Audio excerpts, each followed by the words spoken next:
Good morning, my brothers and sisters. Welcome to episode 10 of Be With Me in the book of Romans.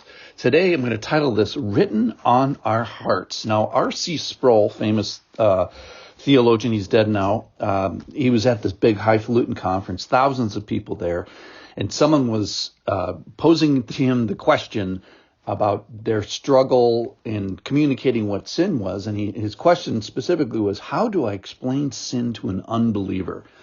And R.C. Sproul says, steal his wallet.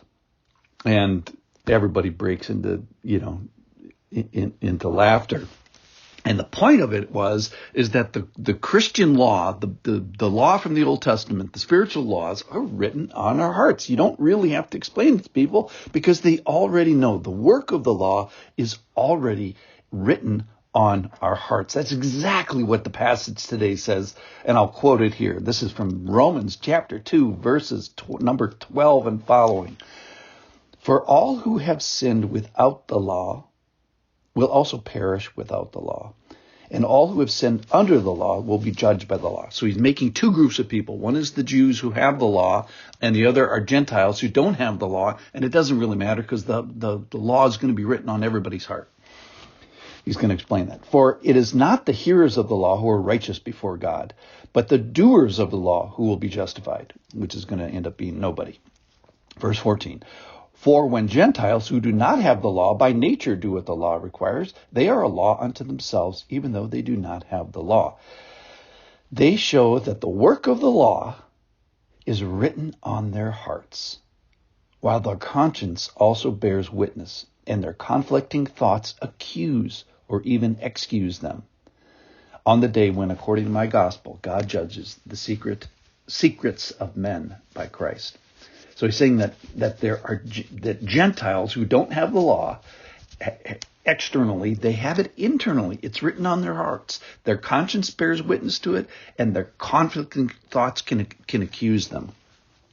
So the conscience that God gives to everybody bears witness to the righteousness of God's commands and principles. So everybody knows kind of the meat of the 10 commandments. Hey, how about murder? Oh, no, that's not a good idea. Shouldn't be doing that. How about treating your mom and dad well? Okay.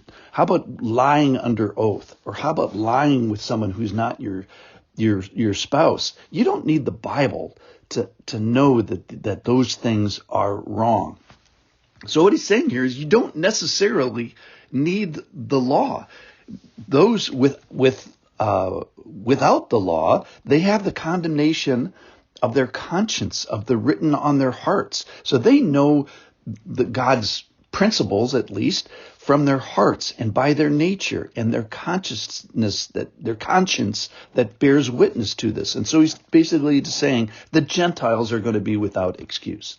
And then if you've got the law on top of that the law condemns you with kind of some detail.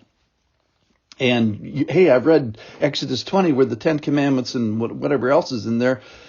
The Jews have this tutor, this guardian, which is the law. Galatians chapter 3 says that the law is going to imprison you, and the law is our guardian until Christ came. It's our tutor in order that we may be eventually justified by faith. That's where he's going to go with this. So God judges, God knows the secrets of men and the secrets that you may even not know yourself because you're bamboozling yourself, but you're certainly not bamboozling God. At the end of 2 Corinthians, he says, hey, let's test ourselves and see if we're in the faith. So then Paul is going to throw the Jews under the bus. Now, this is not anti-Semitic. He's a Jew himself. It's the I'm okay by doing the law. Listen in here. This is verse 17 from Romans chapter 2. But if you call yourself a Jew and rely on the God and boast in God and know his will and approve what is excellent because you are instructed from the law, and if you are sure that you yourself are a guide to the blind and a light to those who are in darkness and an instructor of the foolish, a teacher of children, having in the law the embodiment of knowledge and truth, then you who teach others, do you not teach yourself? While you preach against stealing, do you steal? You who say that one must not commit adultery, do you commit adultery? You who abhor idols, do you rob temples? You who boast in the law, dishonor God by breaking the law. For as it is written, the name of God is blasphemed among the Gentiles because of you. So he kind of throws his brothers, his Jews, under the bus. And the Jews that are saying, hey, I've got the law and I'm righteous under the law and I do the law. It's just not true. If you've ever met anybody who says that I keep kosher, it's not true. Your response should be, I'm so sorry. And if you think you are, you're lying. You've missed the law's point. The law's point is you cannot do it. You cannot make it this way. The law is a sign right in the middle of the highway that you're going down, saying there's 100% failure rate of going this way. You need another way. You're doing the wrong work here. You have to do something else.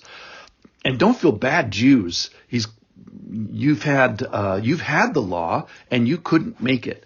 And guess what? Neither could the Gentiles. The law that's written in their house, they're not hearts. They're not going to be able to make it that way either.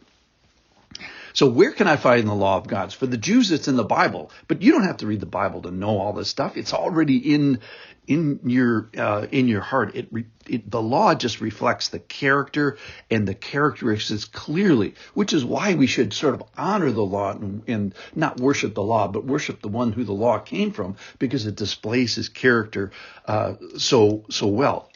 In addition, similarly, we should also thank the good Lord that the conscience that he's put in every single person, his conscience describes the heart of God. Verse 15 is kind of our highlight of the day. They show that the work of the law is written on their hearts, both Jew and Gentile, those who have the law, those who don't have the law. The work of the law is written on their hearts.